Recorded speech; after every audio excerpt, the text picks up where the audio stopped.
Howdy doody, gentlemen and ladies and gentlemen, however you identify, whether it's morning, afternoon, night, twilight zone, whatever it might be. Welcome. This is David, my name, with the Sacred Clown Tarot. This is a message today for Aries. Just a general reading, a timeless one. So whenever you're catching this is for you. It'll be up your alley, hopefully. And we will get going. So, pulled 3 archetype cards and then some tarot cards to clarify. This is the underlying energy. The eternal child. I'm going to tap into this real quick just to see what's going on in your frequency, Aries.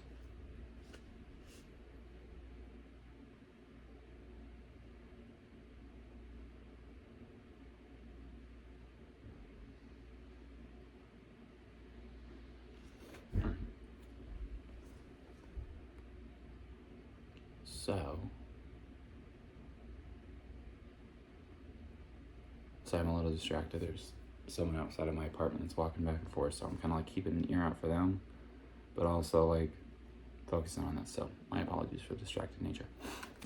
The eternal child.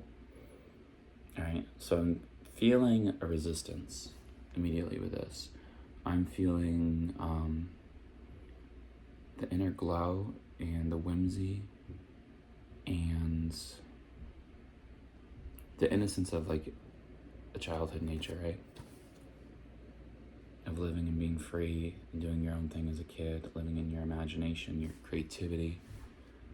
And the windfall of like sunlight that emanates from just like a bright-eyed young kid. There's a sun right at the center of the card, and it's kind of flanked by like the rainbow colors shooting off of it. Kind of indicative of like the sunlight and the soul essence centered within each of us that inherently wants to glow.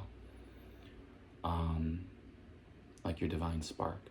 But I also feel like the blackness around here in this instance, you know, those small little pen marks that go around. That's what I've been talking about, an entrapment and a resistance to your own inner child, your own inner glow. Almost like adulthood, responsibility, expectations, social perceptions, kind of caging you in. So this is currently repressed. It's there. And I think Aries in general, like your fire, your passion, your conviction, your drive, you're the first sign in the zodiac. You are the baby of the zodiac. You are that new spark of energy coming into the equation. So I feel like that is what is emanating from your center.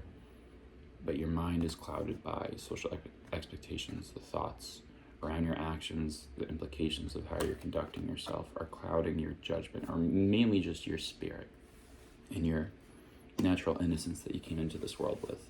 All right? So that's the underlying energy. We have the Pilgrim here. This is our first one. It's 20. You've got, the Ocean. It came out in reverse, but we'll interpret that either way. You can kind of look at it upside down if you want to. It's really cool. It's one of my favorite cards. The Ocean.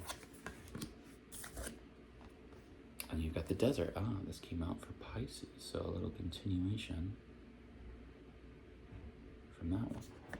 All right. So I'm going to tap into the Pilgrim first.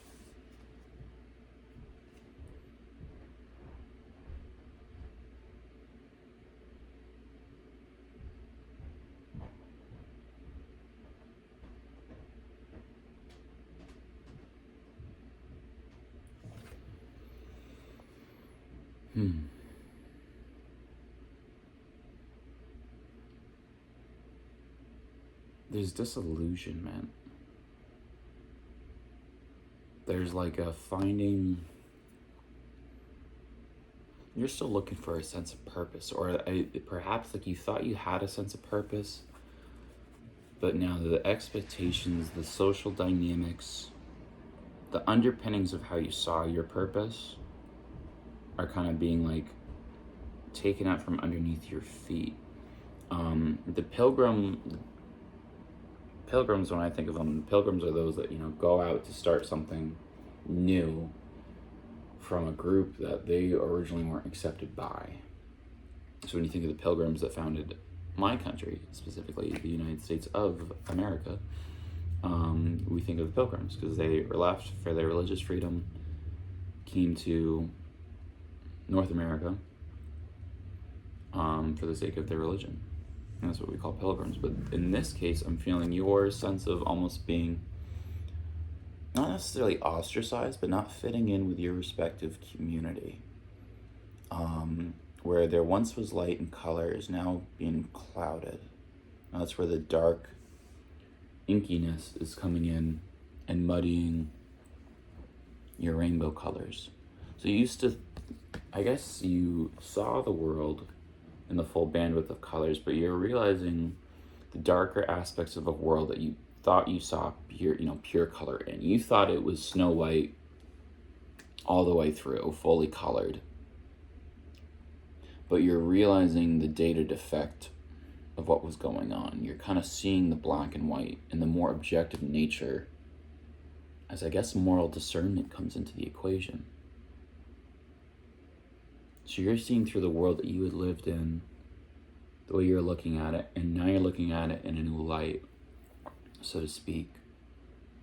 And there's a moral objectivity that's arising for you. And you're seeing how you're different, or at least you're looking at the world differently than those that have surrounded you so routinely. Now the routines don't even seem like they should be your routines anymore. You feel like you need to break away, but you don't know what that looks like. Almost the sense that you think you need to go on a pilgrimage or start something anew, but you don't even know what that looks like. Yeah, I think these two are related. I think this is the underlying energy, because I announced that. And this is what's emerging, or what you're lacking. And you're coming in touch with that again. But it's forcing you to see how, like, your adult mind, right, needs to unlearn a lot of its perceptions on reality, so to speak. And you want to harken back to an innocence, but you also want to build anew. All right? I'm going to dive into the ocean now. That's at the center.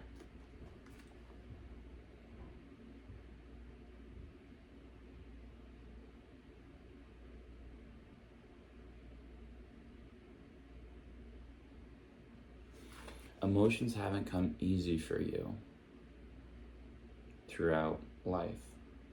At least that's the sense I'm getting. You've never been one that openly would identify as being really in touch with your own emotions, or perhaps being able to handle other people's emotions very well. And I think that's why this wanted to come out in reverse. All right, and I think you're having to look at things upside down. So typically when this card is presented like this, came out like this. So I think the universe is kind of asking you to look at things from a different lens, obviously. And I'm taking this as like third eye awareness. I think the universe and yourself wants to look at things more intuitively, but because you have such a rocky relationship with your own emotions and facing them and looking at them in others, this is a very new scene for you. Because even like the energy signals are a little bit muted, as if you're not comfortable enough to even receive them, and to hold a lot of space for them. I think you are coming online in your mind about how you're perceiving things, but the connection between head and heart for you isn't quite fully there. And this is what's being asked. So this feels upside down to you, to surrender to emotions, to acknowledge emotions and perceive and understand them, to put words to them, to communicate them, and also sit with, whether it be your emotions or other people's emotions. It hasn't been easy. But this is kind of what you are realizing you have to do. I don't think anyone's forcing you to do it. I think the universe or your spirit is maybe tickling you, kind of nudging you in that direction. But I think more so you logically are coming to this awareness that you've been looking at the world upside down, or that more realistically,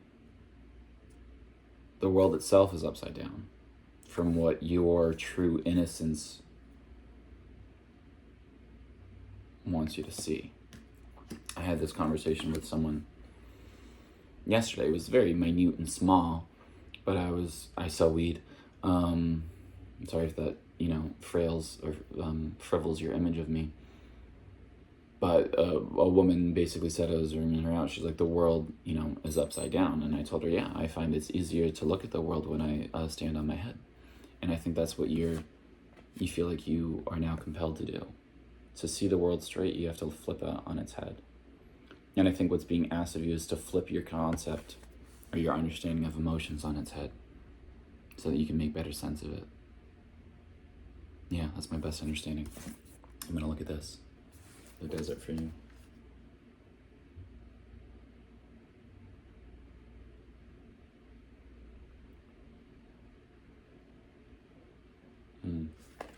Yeah, so this one was a theme for Pisces. And it's interesting that it's bridging the gap between you and them right now. Essentially what this is saying for you is like you officially don't want to see a dry world. I'm almost like coming to tears thinking about this for you, because I think this is truly what where your emotions come online for you. 11:11, as I'm starting to cry in the camera in front of you. You don't want to see a dry world, but at the same time, when you look into your future, you see a world stripped of emotion and vitality, and you can't now help but realize how dry it's been up until this point, and how the disconnection and the lack of ability to really tune into emotional frequency to the full bandwidth of the possibilities that you're now acknowledging, right, mentally, with clarity. I don't think there's anything wrong with your mental state. I think it's just how you connect with your emotional state and being willing to entertain the emotional side of the human experience. But you're realizing this, that you feel like looking into the future, it's like a hope and a prayer to reconnect with emotions. Like, I think you want to, but you don't even really know the first step. So this is kind of a last-ditch effort of you reaching out, and you want to reach out, but you only see the dryness. You see a world kind of sucked dry of emotional intelligence. And you be accurate in your perception, because that is the world that we live in. And now for you, as someone that, is clean and clear in their mental clarity, obviously, it's discouraging for you. It's hitting you on a new semblance of discomfort. And it's emotional discomfort that you haven't truly experienced before, because that's the first connection, right? It's like synapses, two synapses in your brain, or, sparks or neurons are connecting that hadn't before. And that connection kind of makes you a little bit sick to your stomach, because you realize the implications of that connection, or the disconnection between emotional sincerity and stability in this world and the truest perception of how you feel like you can integrate emotion. Because I think you know and feel that it's possible too. You just don't quite know how to do it yet. And it scares you and it's a little daunting. But you know it's what you have to do. You just don't know how to do it. And enter David, because I'm a great option for you. I've been drowning in my emotions since birth. It's been a fun time, but it makes me good at this. So let's continue. Let's pull our clarifiers now and see how I can better interpret this reading for you, okay? So pulling out our clarifiers, they're the tarot cards. Judgment. Up front, Judgment. Next up, we have the Tower, okay? A lovely story being painted. In the center, we have the Queen of Swords.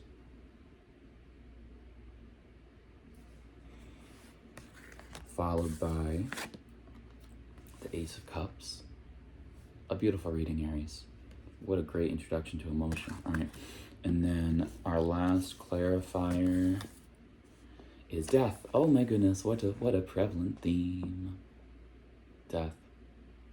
To round it out, your underlying energy for the clarifying cards is the Three of Cups, but it looked like it wanted to be read in reverse. The Three of Cups. That is celebration. Underneath that, we have the Magician, which is a cool card. I think that's what's coming to the precipice for you. Because once you get this and this connected, alchemy is what you'll be able to do. And I trust that that is in your pathway, Aries, if you're listening to this. But you just got to put a couple more things together. Three of Cups in reverse. You don't think there's dick worth celebrating right now as you look at the world, as you look at your life. You want to, you'd like to, because this really upright is a lovely card. It's celebration, it's enjoyment, it's kind of a sibling card, it's camaraderie, celebration, joy, excitement, yippee-ki-yay. But in reverse, it's the opposite of that. You're like, you kind of are just like, what is there to be happy about? From how I'm seeing the world now, from what's kicked into place in your mind, in your perspective, you're like, what is there to celebrate? And I feel you, because that's how I felt 6 years ago when I got the insight that the world was ending. I was like, oh, cool, all right. So that's happening. So let's go through the whole story, and we'll catch you up to speed with these realizations. All right. So the Judgment card, I'll tap into.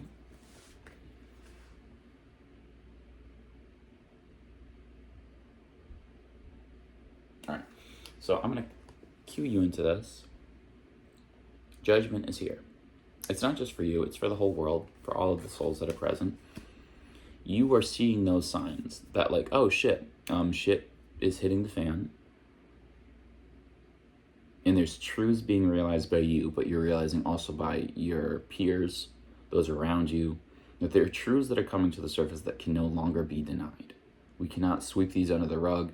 They are obvious and apparent, sensibly, logically, intellectually, emotionally, which we will get to. But you're realizing is like there's undeniable truths coming to the surface. And you are now looking at things with discernment and strong, accurate judgment over your life, but also how you've looked at life. So that woke you up. And that put you into this energy of like, do I even belong with the people that are around me? And where do I have to go to fit in? How do I have to change my life to feel like this is a better fit for me? All right. And that brings up the Tower card. And that's panic. And that's the world as you know it, or your current situation kind of crumbling apart. But that's okay, because I think there's probably a little ego death in here for you, or more so a death to how you saw structures, so how you saw the edifices of your life, whether it be the nature of your work, politics, family dynamics, the structures that you relied upon, you see are no longer sound, right? It's like if you have a truck, if you have a Tacoma, sure, and then you bring it to the dealer or you bring it to the shop, and then you realize that your frame is completely rusted out. On the outside, looks pretty good, you know, you think it's supposed to be reliable because they told you it was reliable, but that's the one caveat. Frame, rusted out, complete shit, so now your truck isn't worth shit anymore. Nothing you can really do to fix that unless you want to buy a new frame, which means buying a whole new fucking truck or a car. So that is a really unsavory situation to be in. All right? So now you have to look at things with this.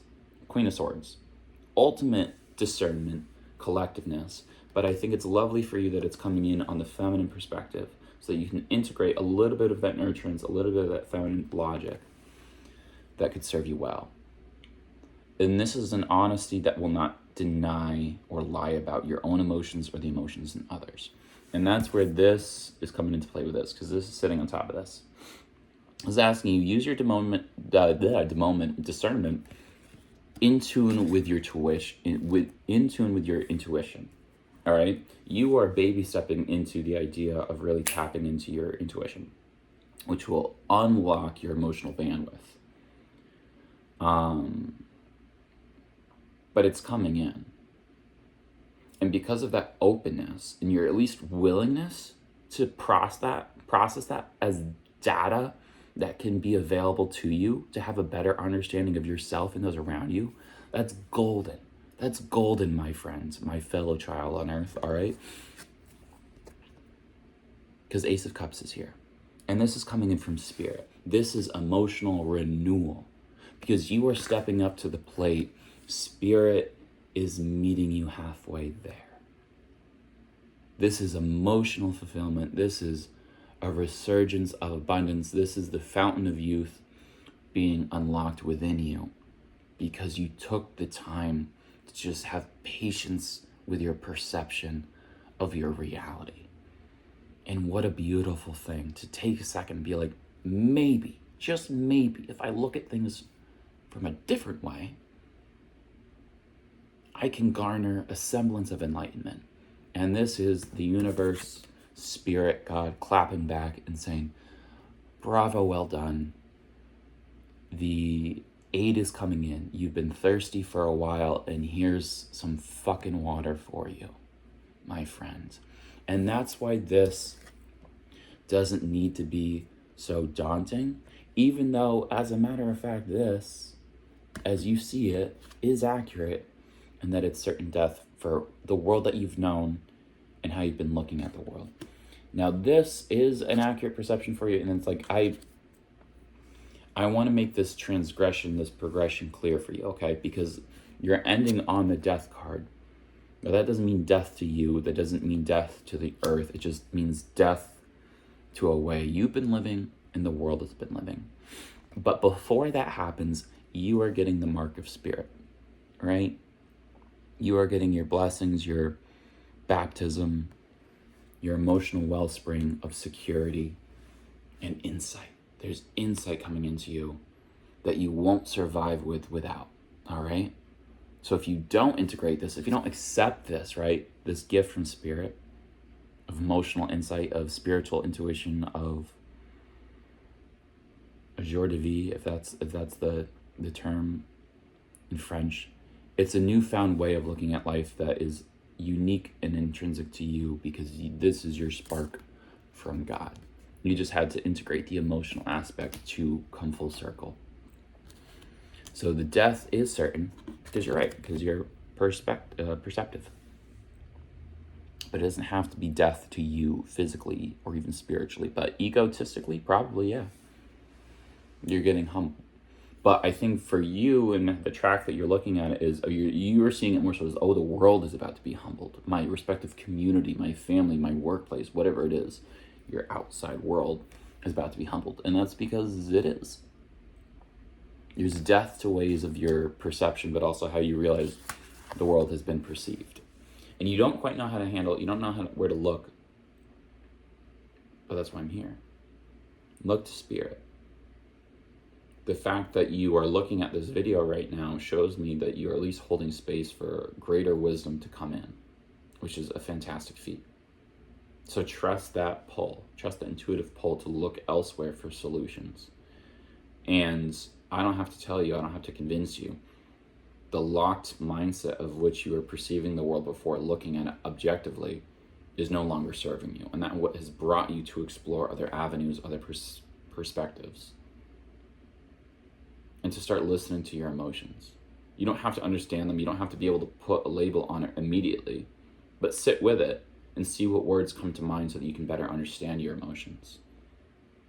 This is hopeful. This is coming online for you. This is like new insights. A lot of my readings are about people gaining spiritual insight, but for you, and everyone's going to look at it from a different perspective because they came into this earth at a different point of reference. And this is your message, Aries. It's a little stark, right? But that's how you look at the world. So this, eternal child, right? And then underneath that is Thanatos. This is a web, a trap. That was under it. So I hadn't showed you this before. This is the trap that all of what you're looking at is. And you don't want to be caught in it anymore. And you can avoid that by just embracing the innocence and the glow of what you intrinsically know. Little Dr. Seuss action for you. I hope that message was clear for you. It's powerful. You are powerful. You are Ace of Wands. You are a spark of life. You are a fire that can't be denied. And that's your power. But don't forget the power of your own emotional body and what it can communicate to you and how you can use it to pick up on what others are communicating to you. And use that as your little thread or twine through the maze. All right, for a little Greek mythology reference point. All right, much love for you, Aries. I'm proud of you for having these new realizations and a bravery to explore new avenues. You've got this. You've got this. All right? Much love, fellow child of God. Keep on kicking ass. Fuck shit up in the best way. And until next time, keep on being you. All right? Best wishes. Bye.